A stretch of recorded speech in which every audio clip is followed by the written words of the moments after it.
বাংলাদেশের মুক্তিযুদ্ধপন্থী মানুষ এবং বাংলাদেশ আওয়ামী লীগের সকল পর্যায়ের নেতাকর্মীদের একটাই প্রশ্ন, হঠাৎ করে কি এমন হয়ে গেল যে বিএনপিকে ভারত সমর্থন দিল?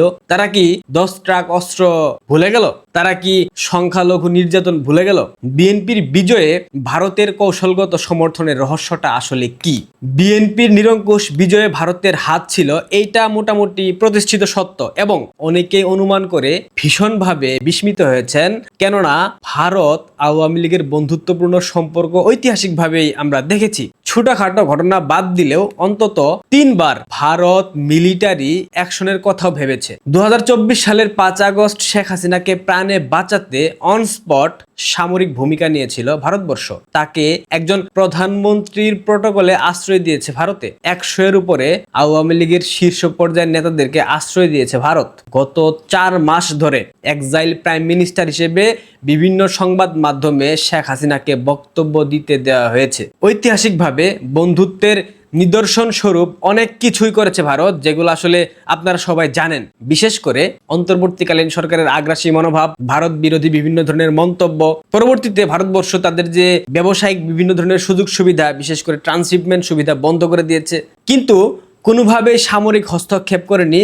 কারণ তাতে করে মনে হতে পারে শেখ হাসিনা ভারতে বসে ভারতকে দিয়ে সব করাচ্ছে, আর এতে করে বাংলাদেশ আওয়ামী লীগের ভাবমূর্তি ক্ষুণ্ণ হতে পারে। ইউনূস সরকারের সাথে থাইল্যান্ডে সাইডলাইনে বৈঠক ছাড়া শীর্ষ স্তরে কোনো বৈঠকে রাজি হয়নি ভারত। স্পষ্ট করে তারা বলে দিয়েছে, অবৈধ ইউনূস সরকারের সাথে কোনো আলোচনা নয়। সর্বশেষ ইউনূসকে বলা হয়েছিল 12 ফেব্রুয়ারি যে নির্বাচন অনুষ্ঠিত হয়েছে, ইনক্লুসিভ একটা অংশগ্রহণমূলক নির্বাচন করার জন্য, এবং সেখানে আওয়ামী লীগ যাতে উপস্থিত থাকে। হঠাৎ সেই ভারত কেন 360 ডিগ্রি অ্যাঙ্গেলে ঘুরে গেল? না, হঠাৎ করে ভারত ঘুরেনি। 2024 সালের নভেম্বর মাসে বিএনপির নেতা আমির খসরু মাহমুদ ভারতের স্বরাষ্ট্রমন্ত্রী অমিত শাহর সাথে সাক্ষাৎ করতে গিয়েছিলেন। এরপর 13 জুন 2025 লন্ডনে তারেক রহমানের সাথে রুদ্ধদ্বার বৈঠক করেন ডক্টর ইউনূস।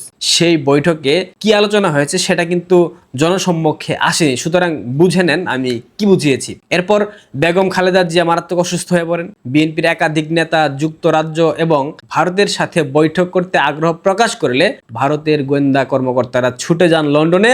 শুরু হয় ঘন ঘন বৈঠক, আর তখন থেকেই ভারতের মোড় নেয়া মূলত শুরু। নির্বাচনের তারিখ ঘোষণার পর ভারত আওয়ামী লীগকে ইনক্লুড করতে চাপ দিয়ে ব্যর্থ হয়, কিন্তু এদিকে যুক্তরাষ্ট্র এবং যুক্তরাজ্য উভয়ই জামাতকে গণতান্ত্রিক দল বিবেচনা করে তারা ঘোষণা দেয় এবং জামাতকে জেতাতে সরাসরি ভূমিকা নেয়। জানুয়ারি মাসে প্রটোকল ভেঙে বাংলাদেশে যুক্তরাজ্যের high commissioner Sarah Cook Delhi ছুটে গিয়েছিলেন, আপনারা নিশ্চয়ই জানেন। ভারত তখন বুঝতে পারে এই দুই পরাশক্তি জামাতকে ক্ষমতায় বসাতে চাইছে, যা ভারতের আঞ্চলিক নিরাপত্তার জন্য যথেষ্ট বিপজ্জনক। ঠিক এর পর ভারত পুরোপুরি ব্লাইন্ড গেম খেলতে শুরু করে, সরাসরি তারেক রহমানের সাথে ডিল করে এবং সেই মতো দিক নির্দেশনা দেয় বাংলাদেশের সেনাপ্রধানকে। ভারতের একাধিক গোয়েন্দা টিম বাংলাদেশ সফর করে মাঠ পর্যায়ে তারা যায়, বিভিন্ন ভূমিকা রাখার প্রতিশ্রুতি দেয়। ঠিক এর পরই জনাব তারেক রহমান ঘোষণা দেন তিনি বাংলাদেশে ফিরে যাবেন, এবং তিনি ফিরে যান। গত বছরের 25 ডিসেম্বর তিনি বাংলাদেশে যান।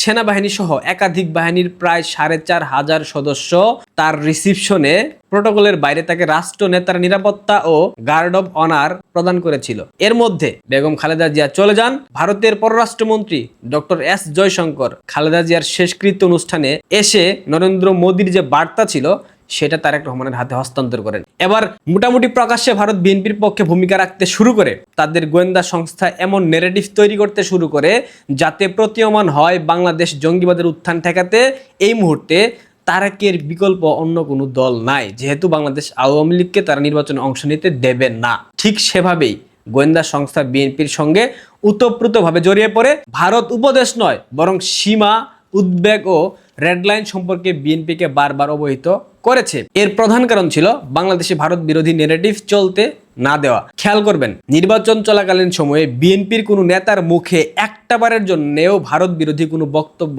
শোনা যায়নি, কারণ এটা একটা শর্তের মধ্যে ছিল। এরপর বিএনপি ভারতের 5টি শর্ত মানতে রাজি হলে শুরু হয় নেরেটিভ বিল্ডিং এবং ইলেকশন ইঞ্জিনিয়ারিং। এই সময়ে প্রায় সকল মিডিয়া, ইউটিউব, ফেসবুক বিএনপির পক্ষে জোর প্রচারণা চালায়। সেই সঙ্গে গোয়েন্দা সংস্থা ক্যাম্পেইন চালায়, সাথে বেসুমার টাকার কথা তো আছেই। দেশের সংখ্যালঘুদের প্রায় সকল ভোট বিএনপিকে দেওয়ার জন্য গোপন খেলা চলে। শর্ত মানার লক্ষণ হিসেবে তারেক রহমান আওয়ামী লীগ সম্পর্কে ইতিবাচক কথা বলতে শুরু করেন, এমনকি এও বলেন আমি কোনো রাজনৈতিক দলের নিষেধাজ্ঞা চাই না। আরো বলেন তিনি ভোটে জিতলে আওয়ামী লীগকে দেশে ফেরার ব্যবস্থা করে দেবেন। এটাও ছিল ইলেকশন ইঞ্জিনিয়ারিং এর একটা পারফেক্ট কুটচাল। ফলে আওয়ামী লীগের ভোট ব্যাংক বিএনপির পক্ষে চলে আসে। আমি পুরোটা বলছি না, কিছু অংশ চলে আসে। বুথ পর্যায়েও গোয়েন্দা সংস্থারা অনেক খেলাধুলা করেছে, যেটা এই মুহূর্তে বলা বারণ। বিএনপিকে দেওয়া কি সেই শর্ত, কি সেই 5টি শর্ত যেটা বিএনপিকে ভারতবর্ষ দিয়েছে? শর্ত নাম্বার 1, বিএনপি ক্ষমতায় আসার পর বাংলাদেশের মাটিতে ভারতের 7 সিস্টার্সের কোনো বিচ্ছিন্নতাবাদী ও সন্ত্রাসবাদীদের জায়গা দিতে পারবে না। অতীতে বেগম খালেদা জিয়ার শাসনামলে ভারতের উত্তর পূর্ব রাজ্যগুলো স্থির করবার জন্য উলফা এনএলএফটির বিচ্ছিন্নতাবাদীরা বাংলাদেশে অবস্থান করত, আইএসআই এর সহায়তা পেত এবং এখান থেকেই ভারতের সন্ত্রাসী কর্মকাণ্ড করত। ভারত প্রতিবাদ করলে বেগম খালেদা জিয়া দেখবো বলে আর কোনো কিছুই করতো না। ভারতের উদ্বেগকে গুরুত্ব কোনোভাবে তিনি দিতেন না। এবারও যেন সেটা না হয় সেই জন্য ভারত এই শর্তটিকে 1 নম্বরে রেখে দিয়েছে এবং স্পষ্ট করে বলে দিয়েছে এসব হলে দ্রুত কার্যকর ব্যবস্থা নিতে হবে। জানি না বলে দায় কোনোভাবেই এড়ানো যাবে না। শর্ত নাম্বার 2, গত 2 বছর ধরে মণিপুরের সহিংসতা বৃদ্ধি পেয়েছে। ভারতের গোয়েন্দাদের সূত্র মতে এইসব বাংলাদেশ থেকে পরিচালিত হয়েছে, মদত দিয়েছে পাকিস্তান ও চীন। সেই সঙ্গে ইলন মাস্কের স্টার্লিং অনুমোদন দিয়েছে, যা বিচ্ছিন্নতাবাদীরা ব্যবহার করায় ভারত তাদেরকে ট্র্যাক করতে পারছে না। ভারতের বক্তব্য, যদি বাংলাদেশের অভ্যন্তরে ভারত বিরোধী কোনো নন স্টেট অ্যাক্টের ঘাঁটি ঘেরে বসে এবং সন্ত্রাস চালায় তাদের সম্পর্কে ভারত তথ্য দিলে যেন দ্রুত ব্যবস্থা নেওয়া হয়। বিএনপির আগের জামানার মতো এইবার ব্যবস্থা না নিয়ে কোনো প্রকার টালবাহানা করা যাবে না। শর্ত নাম্বার 3, ইউনূসের আমলে বাংলাদেশে মহামারীর মতো ভারত বিরোধী নেগেটিভ তৈরি হয়েছে। সেই ভারত বিদ্বেষ এতটাই ব্যাপক যা সমাজের তৃণমূল পর্যন্ত বিস্তৃত হয়েছে। এই ধরনের নেগেটিভ ইউনূস থামাতে চাননি, বরং আরো বাড়তে দিয়েছেন, যা ক্রমাগতভাবে চলতে সমাজে সুপ্রতিষ্ঠিত হয়েছে। এসব বন্ধ না করা হলে এক সময় শক্তিশালী ভারত বিরোধী জনগোষ্ঠী গড়ে উঠবে এবং আরো শক্তি সঞ্চয় করে ভারতের নিরাপত্তা বিঘ্নিত করতে পারে। এসব বন্ধ করার জন্য বিএনপিকে পরিষ্কারভাবে জানিয়ে দেওয়া হয়েছে। শর্ত নাম্বার 4, বিএনপি ক্ষমতায় আসার পর বাংলাদেশ চাইলে চীন, পাকিস্তান বা অন্য যে কোনো দেশের সাথে বন্ধুত্বপূর্ণ সম্পর্ক গড়তে এবং রাখতে পারবে।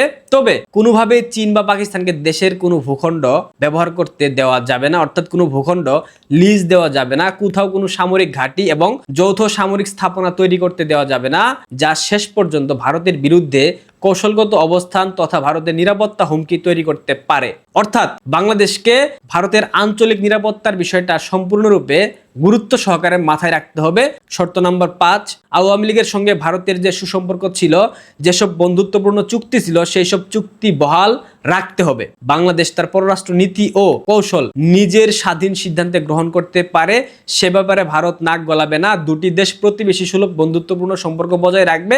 অচিরেই ভারত সকল প্রকার ভিসা উন্মুক্ত করে দেবে, স্থগিত হওয়া ট্রান্সশিপমেন্ট চালু করবে, সকল প্রকার আমদানি রপ্তানি চালু হবে। তবে বন্ধুত্বপূর্ণ সম্পর্ক থাকা অবস্থায় ভারত বিরোধী এমন কোনো সিদ্ধান্ত নেওয়া যাবে না যা ভারতের ভূখণ্ড, আঞ্চলিক নিরাপত্তা ও ভারতের অভ্যন্তরে কোনো অস্থিরতা তৈরি করে। ভারতের দেওয়া এই রেড লাইন ক্রস করলে ভারত বিষয়গুলোকে কূটনৈতিক স্তরে না ভেবে নিরাপত্তাজনিত বিশেষ ব্যবস্থা হিসাবে বা অ্যাক্ট অফ ওয়ার হিসেবে ট্রিট করবে এবং সেই মতো প্রয়োজনীয় বন্দোবস্ত করবে, ব্যবস্থা নেবে। গত 1.5 বছরে ইউনূস সরকার ও তাদের স্টেক হোল্ডাররা ভারতকে যেভাবে অপমান অপদস্থ করেছে, 7 সিস্টার্স, চিকেন স্ন্যাক দখলের হুমকি দিয়েছে, আন্তর্জাতিক মহলে যতবার ভারতের বিরুদ্ধে নিষেধাজ্ঞা করেছে, ভারতের ঘোরতর শত্রু পাকিস্তানের সঙ্গে 4টি সম্মুখ যুদ্ধের পরও তারা সেটা করেনি। তারপরেও ভারত ইউনূস সরকারের বিরুদ্ধে কয়েকটি বাণিজ্যিক নিষেধাজ্ঞা ছাড়া আর কোনো ব্যবস্থা নেয়নি।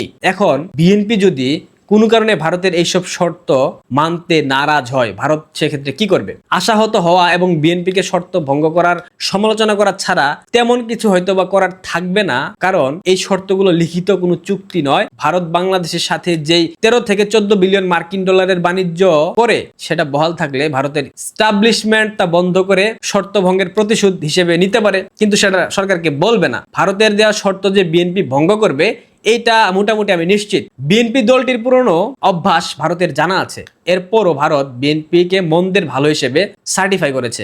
ভারত তারেক রহমানকে টেস্ট কেস হিসাবে সময় দিতে চাইবে। তারা মনে করে বিএনপি ভারতের চাপে এক সময় আওয়ামী লীগের পুনর্বাসন করবে। ভারত মনে করছে বিএনপি মুক্তিযুদ্ধের পক্ষের শক্তি, স্বাধীনতার পক্ষে এবং জঙ্গিবাদের বিপক্ষে থাকবে।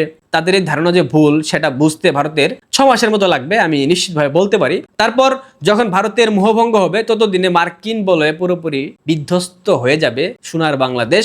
দেশে কিছু উন্নয়ন করে গণতন্ত্রের কিছু বৈশিষ্ট্য দেখিয়ে বিএনপি নিজেদের শক্তি নিজেরাই অর্জন করার একটা চেষ্টা করতে পারে, এই সম্ভাবনা আছে। ভারত সম্ভবত 2001 সালে নির্বাচনের আগে বিএনপির মূল ক্যাম্পেইন ফেনী পর্যন্ত ভারত দখল করবে। উলফা নেতাকে আশ্রয় দান, ভারত বিরোধী সশস্ত্র গ্রুপের জন্য 10 ট্রাক অস্ত্র আনা, শেখ হাসিনাকে একাধিকবার হত্যা চেষ্টা করা, আক্রমণকে মদদ দেওয়া, 21 আগস্ট শেখ হাসিনাকে হত্যার উদ্দেশ্যে গ্রেনেড হামলা করা, 2001-এ জয়ী হয়ে উত্তরাঞ্চলে হিন্দু সম্প্রদায়ের উপর নির্মমতা দেখানো, জন্মের পর থেকে ভারত বিরোধী ন্যারেটিভ প্রচার করা, গণতান্ত্রিক লেবাসে ইসলামী জঙ্গিবাদের মতো করে কাজ করা, বিষয়গুলোকে হয়তো ভুলে গিয়েছে ভারত, নয়তো আওয়ামী লীগ বিএনপির অভ্যন্তরীণ বিষয় বলে এড়িয়ে যাচ্ছে। বর্তমান ভারতকে অনেকেই উগ্র হিন্দুত্ববাদী বলে, অথচ চট্টগ্রামের এক নিরীহ সনাতন সাধু চিন্ময় কৃষ্ণ দাসকে যে ইউনূস সরকার কোনো অপরাধ ছাড়াই জামিন না দিয়ে 15 মাস যাবৎ বেআইনিভাবে আটকে রেখেছে, সেই বিষয়কে ভারত নামকা ওয়াস্তে প্রতিবাদ জানানো ছাড়া আর কোনো উদ্যোগ নেয়নি। বিএনপি ক্ষমতায় আসার পরেও চিন্ময় কৃষ্ণ দাসের জামিন কেন হচ্ছে না, এই প্রশ্নটা আমি ভারতের সবার কাছে রেখে যেতে চাই। উচ্চ পর্যায়ে সংসদীয় ও কূটনৈতিক প্রতিনিধিকে পাঠিয়ে ভারত একটি কৌশলগত বার্তা বিএনপির প্রতি দিয়ে দিয়েছে। অতীতের সকল ভারত বিরোধিতা ভুলে তাদের পুরনো মিত্র, ঐতিহাসিক সম্পর্ক যাদের সাথে বাংলাদেশ আওয়ামী লীগকে ভুলেও বর্তমান যে বাংলাদেশ সরকার, সেই সরকারের সাথে দিল্লি কাজ করতে আগ্রহী। কেন ভারতবর্ষ বিএনপিকে সমর্থন দিয়েছে আশা করি বুঝতে পেরেছেন। ভালো থাকবেন, সাবস্ক্রাইব করবেন, ধন্যবাদ।